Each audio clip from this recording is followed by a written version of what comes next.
Tony, thanks for jumping on with me today. Great to see you. Maybe the best man cave we've had on this SMU Stories episode. Glad you could make the time. Really excited to get into your SMU story and your career. A lot of fun things you've done and are doing. But before we get started, would you please introduce yourself to our audience? Oh yeah, definitely. Thank you for having me. I'm Tony Mugavero. Currently co-founder and CEO of Rad TV.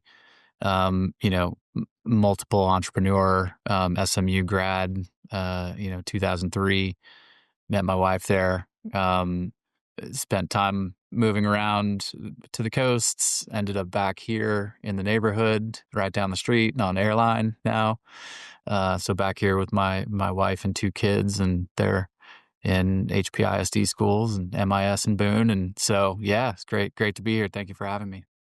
Yeah. So as we kind of walk through a chronological timeline of your story, one thing I'm going to hit you with first is a lot of the conversations we have, people we've had on are founders, entrepreneurs. Given your experience, time on campus, and in the years since graduating, building companies, and the SMU folks that have come in and out of your life and through your companies, what do you think it is about SMU that allows our alumni to be such great business leaders and entrepreneurs? Mm. Well, I mean, one thing that I noticed right away from, when I was at SMU was that, it was tighter knit, more focused and, very early in terms of technology. So, the school was already doing cutting edge things across the board. And that's what excited me about it.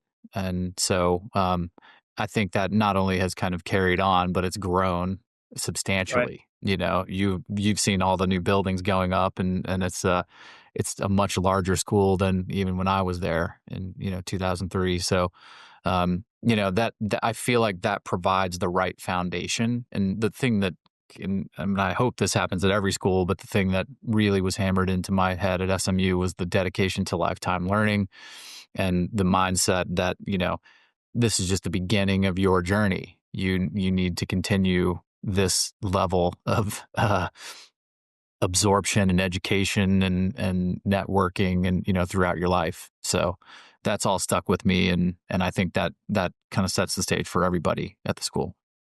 Yeah. And I'm excited to get into your experience with a degree, and you chose SMU for the computer engineering program. Mhm. A lot of people think of Cox and maybe some of the other schools that we have. So let's get into your story. You're from Dallas, kind of the Louisville area, and you knew computers and kind of this intersection of media, tech, and kind of science, right? In Mhm. business, really, were kind of our themes throughout your whole kind of life. What were you like as a high schooler? What was it about a computer engineering program that got you excited for a school, and kind of what led you to SMU? Yeah. Yeah, I mean, my dad showed me really simple DOS commands on our home computer to like have it make a sound. When I was like 12 years old or something, and I used to take apart RC cars and like take the motor out and then put it on like a separate like plastic thing and make a boat. So I was like doing that Yeah. at a very early age, and then even like pushing lawnmowers around the neighborhood, knocking on doors, like trying to, when I was 13 years old, I was making $10 per yard or whatever. So Yeah. I kind of like this um you know chop it up mentality. I loved making things. I loved hustling things together. And so from a computer perspective, it was really always interesting to me. In my elective classes, all the way like starting from like sixth grade all the way through the end of high school, was taking computer classes. And I originally started out as like it was like business computer information systems major, so it was kind of like half business, half computers.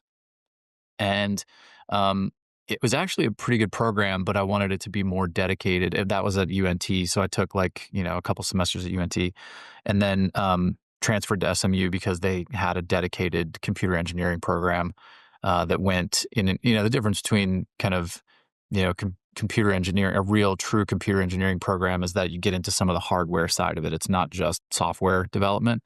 And so a lot of even the computer science programs at other schools are pretty much just theory and programming, whereas SMU had a hardware component. So you could, really dig into like making, software simulations of, an x86 architecture to run like a CPU on a computer, right? Like that was really interesting to me. So, yeah, and then, I got a math minor. I was joking earlier is that you basically get that for free if you just go to the computer engineering school. It's like you take one more math class than you normally take and you get the math minor. So I really enjoyed kind of the deeper study. And, I think that honestly laid the foundation for even all the way up until today, what's happening with, robotics and AI and automation and things like that, which, are upending what even the computer science and computer engineering programs look like today. AI is taking on a lot of that work. So, anyway, it's just, always a fascination with being able to, um, you know, put things together, particularly using code. But then how does that interact with a machine ultimately? And so, and then of course, like always having this kind of entrepreneurial streak in me, uh, all of those things have converged into I'm working in technology and trying, building companies. Yeah, that'll be a fun as we kind of walk into those ideas and how you balance all the things you've done. Touching on a degree in computer engineering, and you kind of talk about how I imagine it's probably every 2 or 3 years that those skill sets and technology is changing. I mean, you're hiring a lot of these folks, talking to people who are, were in your shoes in the past. What should those current students who are interested in a career in computers and computer science think about, or the building blocks that maybe still are relevant from what you Mhm. learned to today? Yeah, I mean, it's definitely AI is changing the way software, it's changing the way everything is done. Um, but you still really need the foundation there. And this idea of vibe coding, I'm sure you've seen everywhere and everybody talking about that. It's this idea that you can just put in an idea and then AI will write the whole thing for you. And kind of, but when it comes to security, scalability, deployments, staging in production environments, those kinds of things fall over pretty much immediately. And they're enough of a squishy problem that like, you have to know the foundations. You have to know how to write tests. You can't just trust AI to do everything because it's wrong a lot of the time. And so you still need a strong foundation of those things. And, it's not that AI is going to take everyone's jobs. AI is going to take mediocre people's jobs. And so if you still know about the foundations and you really have to understand, like, what's happening behind the scenes and how to get the best results, it's changing the way, like, when I was going to school there, it was like, email was still transitioning out of like a terminal window and like you literally had to log in with on a text terminal. There was no browser window. And that was in the middle of the transition. And when you needed to search for something like research wise, like you were still going sometimes to the library to look for that, looking back to research things there. And then as search engines and the internet kind of took over, obviously that changed the way that people found information. And so we're seeing that shift now into AI, which is even kind of more powerful than search engines. You can put in a really complex query with an enormous amount of context and get what comes out to be a pretty good answer. I think the skills there that translate are, you know, trust but verify all day, because AI dreams, whether it's writing code or giving you answers back on a legal document or whatever it is. So I think that today, if you're looking at a computer engineering, degree or doing anything in engineering, you need to deeply understand what's going on with AI. And when you're interacting with it and how you're using it to the maximum advantage, but also understand like the fundamentals so that you know what you're asking for. And if you get something back that's not right, then you know how to fix it. So yeah, that's Well, probably where And it is today. What in the conversations back when you were in school, how much was AI like a theory or kind of knowing it was coming? And then how have we lived up to kind of what you guys discussed in your education background to where it is today?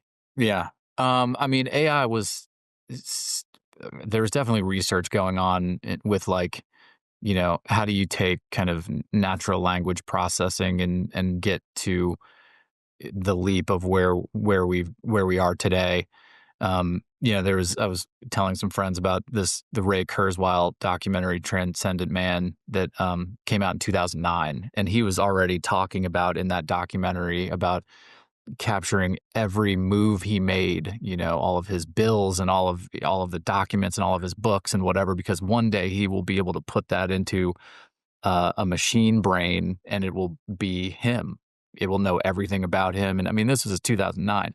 Yeah, yeah, And, so pretty fascinating that he was, 15 years ahead of the move that just happened. But, um, I was fascinated with it going back then and seeing like Google's DeepMind and a lot of it was almost like psychedelic and kind of like scary kind of imagery that was coming out of it early. It was like, oh, that's just that, it's like eyeballs coming out of this image everywhere. And it's like weird. And then it starts to get better and better. And then the leap just happened over the last couple of years that really were enabled by, I think, the culmination of a lot of open source and research projects that have been going on, and the really from a hardware perspective, NVIDIA, who is clearly kind of leading the charge on the hardware side of things, made that 5 years ago. They made the decision to really lean into, we're making our chips about AI yeah.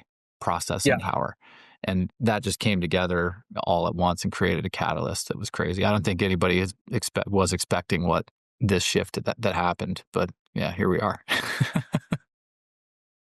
Be a separate conversation for a separate day, or Yeah, have you lead a panel on it. So back to your story.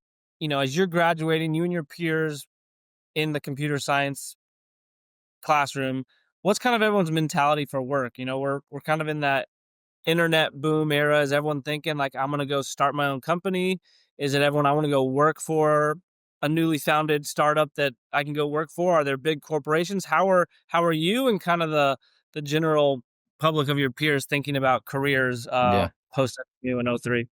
Yeah, I mean, when I started there in '99, it was like the internet was flying and everybody was very clearly, the tech bubble was forming, Yeah, and so, when I graduated in 2003, it was a tough job market, yeah. like there had been a big blow off and a lot of correction happening, and everybody was talking about how the internet was a fad, and it's all, and it's just like tough headwinds. But Mhm. if you just zoom out a little bit and look at the reality, it was very clear that for the previous decade, from 93 to 2003, that the shift from analog to digital was happening like on all fronts, from everything, communications, media, whatever. So, um, I think that the tough job market in those days actually probably shifted mentalities into, well, maybe I'm having a hard time getting a job or the job that I want. Like maybe I should start my own thing. And, I was already in that place of like, I had an entrepreneurial streak, and I had, a number of roommates, and we were doing media, we were doing design stuff. We were, doing music production. We were promoting events, like things like that, just like as a side hustle, during school.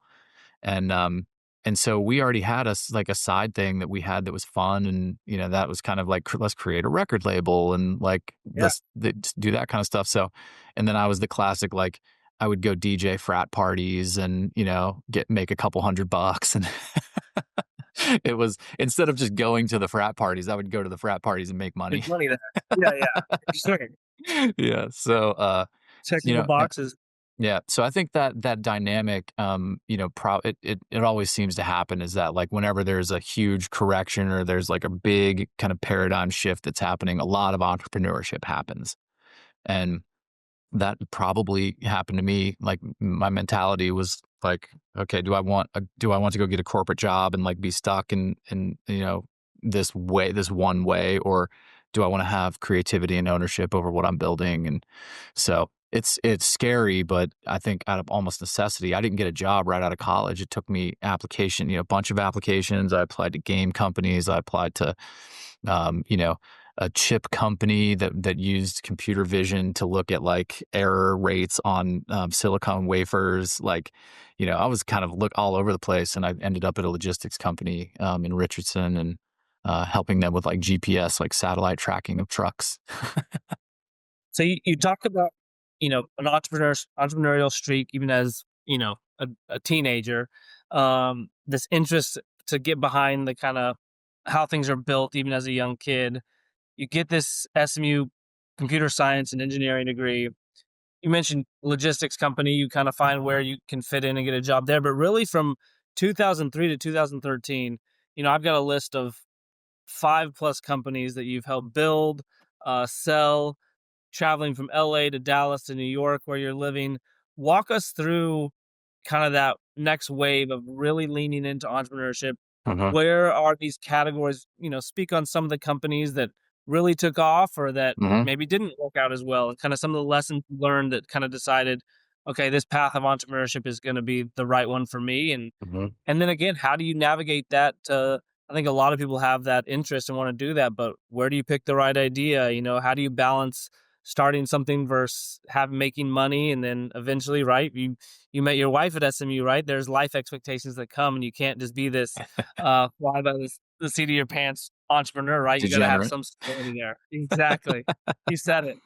Yeah, yeah, no, yeah. So the media kind of business and the production company that we had in college, I ultimately had a job briefly here, but I knew, after I met my girlfriend at the time, we both had talked about moving to New York, and so we really kind of put that on our roadmap. And that happened. She went to Parsons in New York, and I had to get out of my lease arrangement here with my roommates. But we kind of like had this media business and production and record label. And then when I moved to New York in like 2005, that we basically stopped doing that.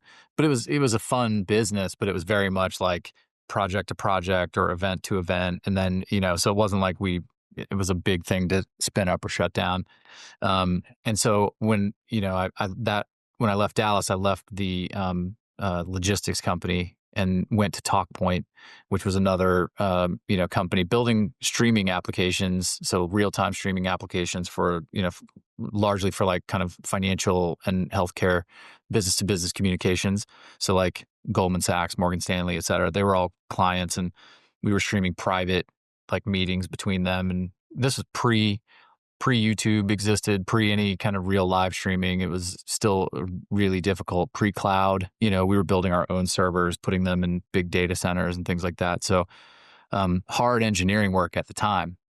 Now you just log into this app and you hit play and it goes like we built building this 20 years ago was very hard. Right, right. So I while I was working at TalkPoint though, I started working on my own company, Move Atom, which was basically like kind of at the dawn of the smartphone era, where it was actually still hard to get video onto smartphones at that time. And especially getting video to a website and a smartphone simultaneously. Different protocols. Apple was forcing like HLS around, down people's throats. So I built like a B2B application that was really designed for like facilitating video in the smartphone era, which, we were doing things in like marketing and kind of HR training videos for like Pepsi and American Airlines, and they were using the platform. I bootstrapped it, didn't built it, engineered it myself as a solo founder engineer, went and did the sales, found a couple people to come in and help me start building after we had moved to New York. And I ultimately left TalkPoint to go pursue that, and did a little consulting gig kind of on the side while I was really pushing on like the tech startup play. Right, I right. had real lawyers, real corporation, Delaware C Corp, founded in New Yep. York. And so it was getting real, right? And then I went out to raise capital. Consulting piece was just to kind of make sure you're paying the bills, getting making Hmm. sure you're staying in Yep, the apartment, or keeping the exactly. girlfriend happy. Date N- night, gotcha. New York is not cheap, and Right. we were living in Midtown Manhattan, and so just running that during the day, and then Yeah. I actually had servers in my apartment in New York that and a business Wow. class internet, and it was funny. Like we had somebody come through and clean the apartment one day, and they tripped over the cable, and it knocked out my whole service. So like I was getting calls Yeah. from American Airlines saying we can't Yeah. watch our training videos, and I had to run home to That's like plug the incredible. wire back in. Yeah. It was pretty funny. But just the setup of those two things kind of running in parallel, and then I tried to went out and raise capital for the streaming company, and I found somebody that wanted to buy it.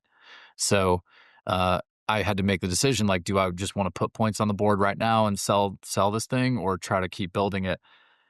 And so I chose to sell it. And, that ultimately started out as like a move to Denver, which was supposed to be like a media incubator, was like what we were really talking about. So it was like, um, sell the company to this kind of group of like private equity guys, and then use the backbone of what I built to like invest in and build other media companies on top of it, so we could build out like this ecosystem. And that slowly shifted from a media incubator to maybe we should set up this co-working space. And this is Galvanize, right? Maybe we should set up this co-working space and raise a real venture fund and like be opportunistic about any of the companies that are coming in to the space. And this was like early days of co-working. Like WeWork hadn't really popped off, and I was already in Denver. There was nothing in Denver. So we got a 30,000 square foot facility. Got renoed it, and like we had companies like Uber, Denver's facilities were there. Box was in there. A number of kind of big corporates, and then a bunch of startups. And so And so would your role galvanize to continue to build the platform and software in the back end, plus recruit companies to come go office there yeah, and build this brand of Galvanize? Kind of it shifted pretty hard. everything. We Yeah. basically like let a handful of the customers run on Move Atom, and then there was another Yeah. company that basically wanted to come in and like kind of take over the underlying tech. And so, it just ended up being like a handoff, and there were no Yeah. real liabilities. It was, cash flowing and whatever. So, it was an easy transition. But what ended up happening was like Galvanize became like a co-working space, a venture fund, and then we spun up a code school internally there, so it's like triple bottom line business, and they're all very different. Yeah. Um, so it became a challenge. Interestingly enough, the code school did really well and was the highest margin business. But what that meant is that, I was then selling co-working space. I was helping kids graduating from the Galvanize University, helping them get jobs. I was like looking at venture deals because we had a $10 million venture fund. So, it was like it was like a lot. And so I decided to pass the torch to, the co-founders there, and they basically like I helped them raise their kind of next round of financing, and as part of that negotiated my buyout. Um, so I was technically co-founder and CTO of Galvanize, so I was there from the jump, and then got an early buyout, which worked out great. And then Galvanize actually went on and got acquired itself. So I'm thankful I did what I did, because my deal worked out, I think, better in the end than where they landed. It was still a successful exit, but I'm thankful that the way it worked out. That also meant that my wife and I moved back to New York Hmm. after the 2-year stint in Denver, and that's when I started working on the current business that I have. There was one Yeah. little business in there that you mentioned, GigBeat, which we built as like a music discovery application, and it got a lot of attention. We partnered with Google. They flew us to Mobile World Congress. It had 1 million users on it. We tried to raise a little bit of capital for it, but it just didn't work out at the time. Like that we were pulling data from a bunch of different services and in a gray area kind of fashion. And, we were getting people telling us that we needed to stop doing it. And so, instead of Maybe fight, those things can be a big deal, right? With instead of where the fighting through it, we environment just said, is. it's fine. Yeah, But I started, Rad TV, which was originally kind of Little Star Media when we moved back to New York, is kind of yeah, that transition. So that's the company that I've been working on for a while. yeah. And I'll lead you into kind of learning more about that. But I mean, in that 10-year window, you got everything from idea generation and bootstrapping and the work that comes with that, being the CEO, the developer, everything that comes with it. You know, you're talking capital raise opportunities, acquisition, coming in with larger partners, having other people you have to share your vision with. So, I mean, an insane amount of responsibility and learning in those 10 years. And obviously, I'm sure in that 10-year, million of ideas are popping up. Hey, what do I want to do next? All these things. So as we get into Rad TV, how do you, for you personally, what do you go through when you're thinking of an idea, if it's something worth your time that you want to put all your energy into? And then as you kind of think about that time, what was it about Rad TV that checked all those boxes that you really liked? And then walk us through what you guys are doing Yeah. then and what you've done for the past 12 years. Yeah. Yeah. No, I think, this is something that I've learned about myself over time. And it's honestly, I wish like I had better and earlier counsel on, but, essentially like being so deeply involved in technology, that means I'm seeing technologies before mass market is Mhm. even close, right? And like I was playing around with Bitcoin in 2012, for example, and like playing around with virtual reality, that's that, and I'll get into that in a second. And in like 2013, and building live streaming in 2005, right? Um, and so just a lot of these technologies, playing around with them before the market's actually ready, has been work looking at something and saying, okay, there's an opportunity here. Um, and I personally want to lean into it, but now I'm zooming out a little bit and saying, okay, like how realistic is this? Is this going to happen in the next 2 years? Are we really kind of skating to where the puck is going? Or, there were people working on AI systems in the early 2000s, and like that, all of their work has finally culminated into what has been a lot of other companies extracting value from that work. And so they were just way early. They were right. Yeah. And, you know, yeah, so same kind of, situation. Like now when I think about things, it's looking at it in terms of like, can a group enough of a group of people use this today to find it meaningful, but it's still a small niche, a group of people that can turn into something bigger. And I'm really kind of shifting my mindset into that now. And as I'm looking at new opportunities, that's kind of how I'm evaluating things. But you know, the great thing about AI is I think it's allowing people to ideate into product market fit way faster.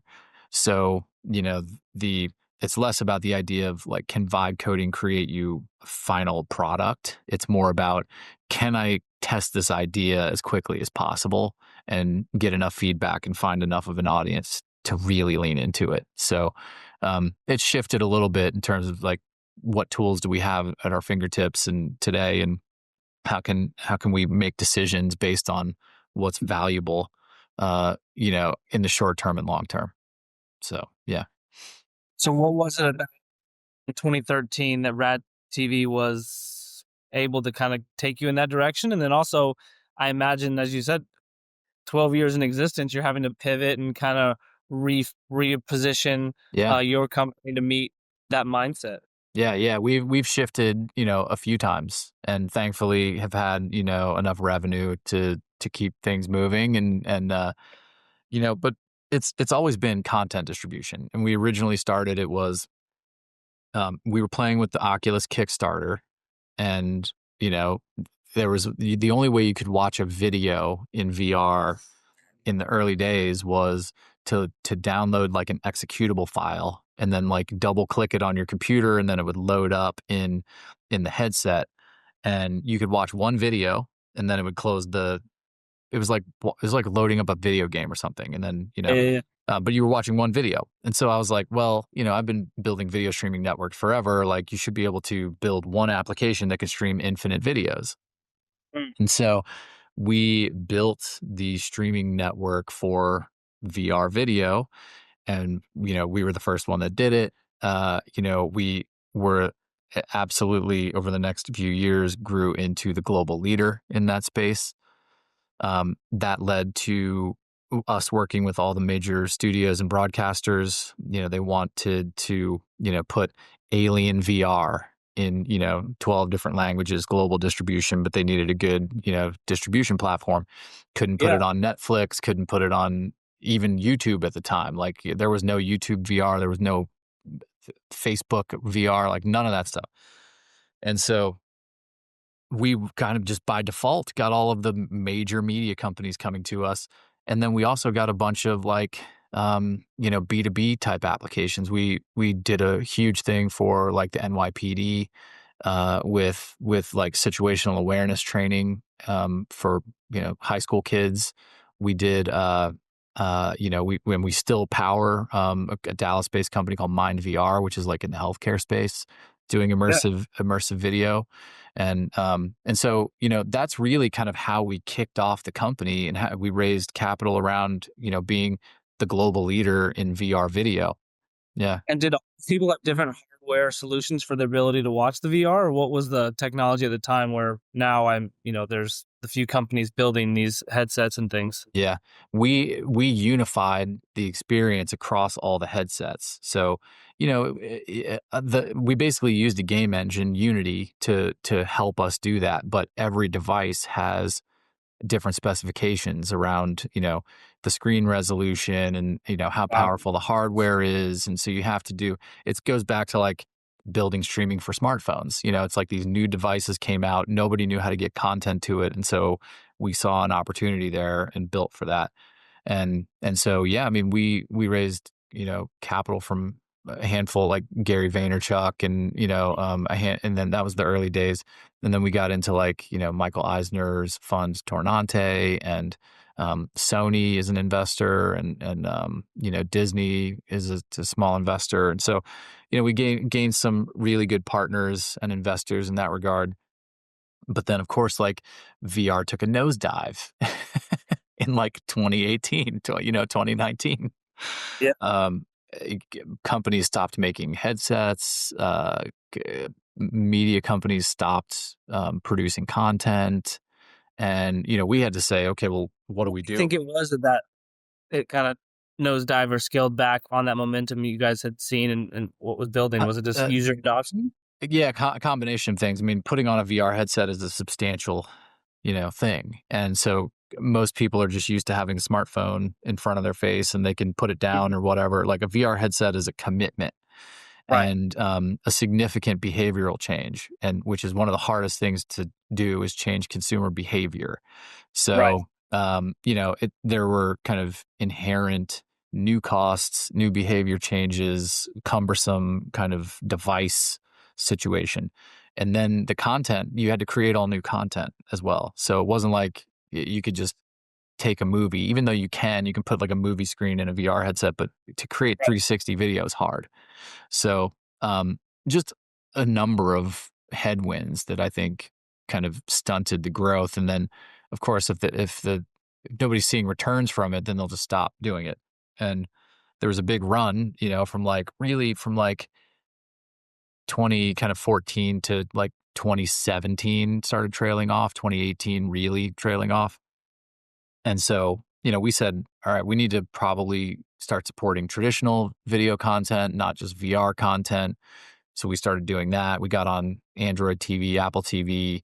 We're on Fire TV now. We're on, PlayStation 4, PlayStation 5. We still have VR headsets. So we still on PlayStation VR and Meta Quest. But we have a broad range of applications, and we support traditional video. Almost all the video that's coming into the platform now is traditional video. Yeah. Amazing. So Yeah. so those listening, how should they think about you guys in the Today. marketplace? Yeah. The modern context. Well, so we have a creators platform. You can go create a channel and upload content just like you can on YouTube or, in any of the other places. I think where we're positioning ourselves is like, we don't necessarily want vacation videos and we don't necessarily want to chase down Star Wars. It's that you have professional creators, there's millions of them who are trying to turn this into a business for themselves. And so we really wanted to build a platform for them. The key differentiator, though, is we started playing around with smart contracts in the blockchain in like 2017. So Cool. we were writing custom smart contracts for, paying creators out, paying studios out before like NFTs even existed, right? And again, like at that point, I'd already been playing around with cryptocurrency for a long time, and so when 2017 kind of rolled around, we started experimenting with how we could use smart contracts to take over the paper contracting process, which in all businesses is pretty terrible. And so we built a whole system for that. That said, today that's where we are, right? Like you can come to our platform and upload things as a creator, but you can put it into a smart contract, and you can even put like up to 100 collaborators in there. So you could pay out like multiple writers, directors, actors, agents, like everybody. And when somebody puts money into that contract, everybody gets paid instantly. So after about 10 seconds, all of it gets paid out and it's all auditable on chain. And then the ownership, the entitlements of that content goes to the purchaser. And you can also verify that on chain. So you end up getting like this ledger of buyers and sellers, all auditable, all transparent, all instant. And if you look at, Hollywood accounting, you look at the media business, it's, pretty messy and a lot of dishonesty and, just the black box nature of it is, largely unfair. It leaves out the writers, the actors, the directors, like they all, it's just they don't know, and a lot of them can't audit. They're just trying to make it. So we really kind of built this system not to capture like the peak NFT hype, and I'm buying an ape JPEG for $250,000. It was really like, what's one of the foundational issues in like the $2 trillion media business, and it's transparency and immediacy and equity and fairness, and that's really what the power of blockchain is. So yeah, so that's what we are today. Yeah. And what's the plan for the near and long term future for you guys? Um, yeah, I mean, we're onboarding a ton of creators. We're really trying to shift the narrative in terms of like, what the relationship is between, creators and fans. Really, it's like services everything from like podcasters to musicians to, influencers to artists. It's like really a pretty powerful platform. And so, I think it's education. It's a movement that is kind of a generational thing, and that's kind of where we see it pointed. We are seeing a lot of AI-driven content coming to the Yeah, platform, which was kind of accidental, but I think it's our approach to content is to say, um, we hope that you're using new technologies to the fullest to tell your stories or to get your message out. And that started in the VR space. That translated into the kind of Web3 and the blockchain space with NFT IP and people using smart contracts. And then now with AI, you have this whole new class of creator and content, and there's like these weird gray areas to like where does it blow up copyright issues? Is it fair use? Is it and we're a platform. We have DMCA takedowns. If somebody wants to come and claim copyrights, they can. But we also don't proactively block people from what they're creating on the platform. So, yeah, it's a little bit of it's an interesting time, and I totally. think we see an opportunity as a platform to differentiate around what stories are being told and the underlying kind of economic model, and it's like sneaking up on everybody. Yeah. Do you have an opinion on how good this AI content can be, and will we not even know in the future the shows I'm watching that are all AI generated? And do you Mm. have an opinion? if it's better to have some human component, or these AI, you know, Yeah. media creations so good that it's like people are gonna be happy with them. Hmm. There's like two sides of it. I think there's like what I think, and then there's what is happening. And that's another kind of hard thing to reconcile a lot of times. It's like look at what is actually happening versus like what I want or what I think should happen. I personally think that the human element to everything is so important, and your connection to people matters a ton. And even your favorite movies, or the way you look at a movie star, or if you see them out in the world, it's like it feels like you can have a real connection because there's a real person attached to it somehow. Whereas what's happening with AI is, and if you just look at capitalism and how it works, we are going to a world where AI is going to eat everything.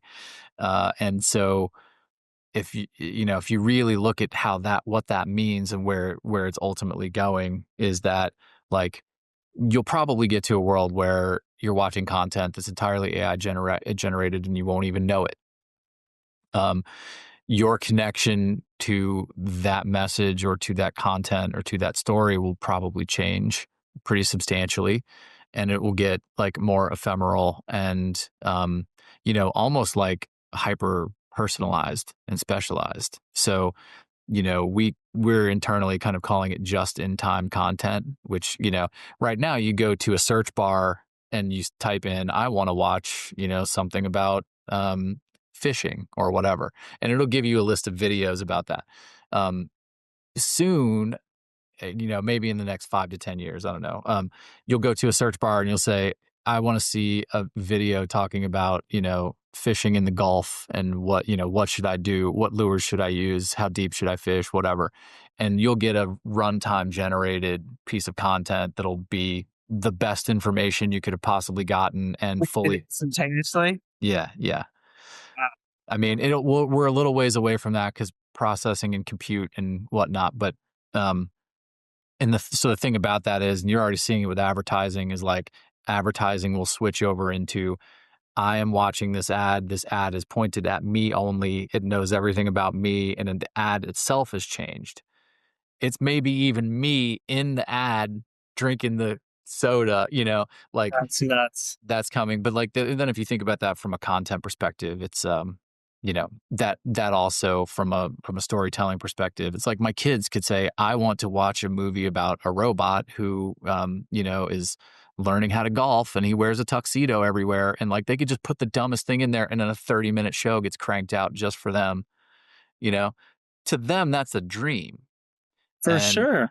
I'm already doing that with songs. Like I'm writing songs with my kids and they're talking about Yeah, like dogs playing soccer, and it's like the song, it just cranks out a song about dogs playing that's soccer.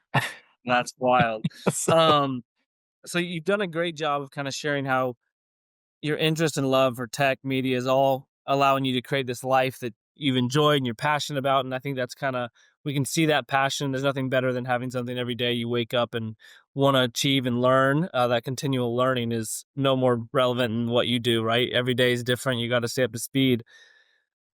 There's one new venture you're going into that maybe people listening to this wouldn't see as kind of a next step. Tell us a little bit mhm, about the Texas Innovation Fund, the ETF you guys are building, why that became of interest, and then leave a couple breadcrumbs about it. We'll touch base with it again, and we'll kind of follow up on that idea with yeah. our SMU alumni network. But yeah, what about that world of finance and Mhm. interest you to put your passion and energy behind it as one of these next projects you're working on? Yeah, definitely. Like so I've been on the venture side of the business and I've seen like what that means from, getting an LP to invest in a venture fund, and then, you know, as an individual looking at like, should I raise a venture fund and then go put that capital to work and invest in startups? And usually that involves like an enormous lockup of capital for a really long time, and 7 to 10 years, sometimes longer. Companies are slower to go public, even though that seems to have unlocked a little bit, over the last handful of months. But at the end of the day, like if you're putting together a venture fund, there's a certain set of dynamics that tend to kind of lock up capital and be less transparent and, less clear of a path, right? So how do you kind of break out of some of that, but still invest in like frontier tech and get outsized returns, not just beating the market, but also even beating VC, right? And if you invested in Nvidia 10 years ago, if instead of being an LP in a venture fund for $1 million, if you put $1 million into Nvidia, you beat every venture fund on the planet, and that's a public company, right?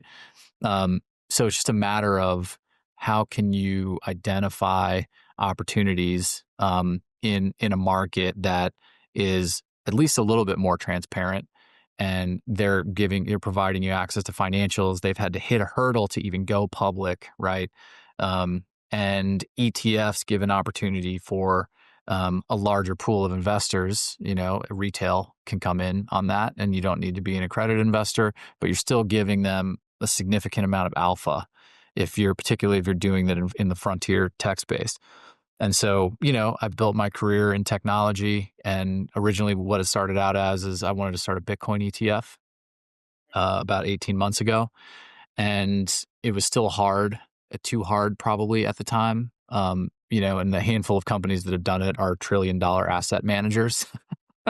So they were in a better position than I was. Yep. But what I was able to kind of get together and then have a couple guys join me on the journey in Dallas guys, was put together the thesis around what are all of the things that Texas is benefiting from right now, and then companies being located in Texas are also benefiting from, and that's like we have lots of land, we have lots of energy, so cheaper energy, cheaper land. And what has that led to? That's led to Texas being the biggest hash rate provider in the Bitcoin network, in the United States. Tons of crypto companies and mining companies moving here because cheap energy, cheap land, data centers, right?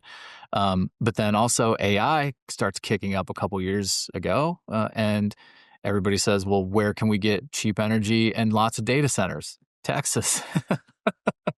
So, what we're seeing right now is hundreds of billions of dollars flowing into Texas. Companies moving to Texas, are just our natural resources lend to providing all of these benefits. And Texas Stock Exchange launching, New York Stock Exchange moving here, NASDAQ moving here. All of these are signals of the beginning, right? Like blockchain is not old, not very old. AI is not very old. Not only do we have lots of oil, but we have lots of wind and we have lots of sun. So we get to benefit from all angles of energy. We have so much land. It's like silly how much land we have. So when you look at all those things, like that's where my head went in terms of the thesis. Like Yeah. instead of setting up just a Bitcoin ETF, if you want Bitcoin, you can just go buy Bitcoin.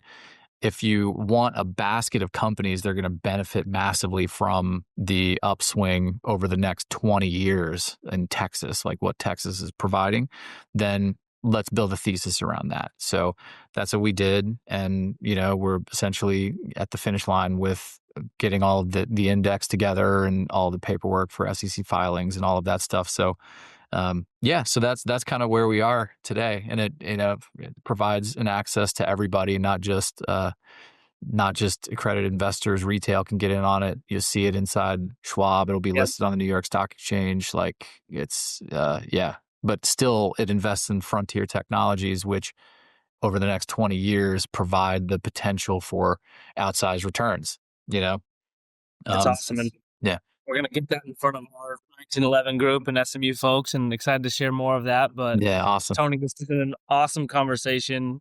Love your career so far. I know there's a lot more to continue to write, but thank you for making the time. And we're proud to have you be an SMU alumni.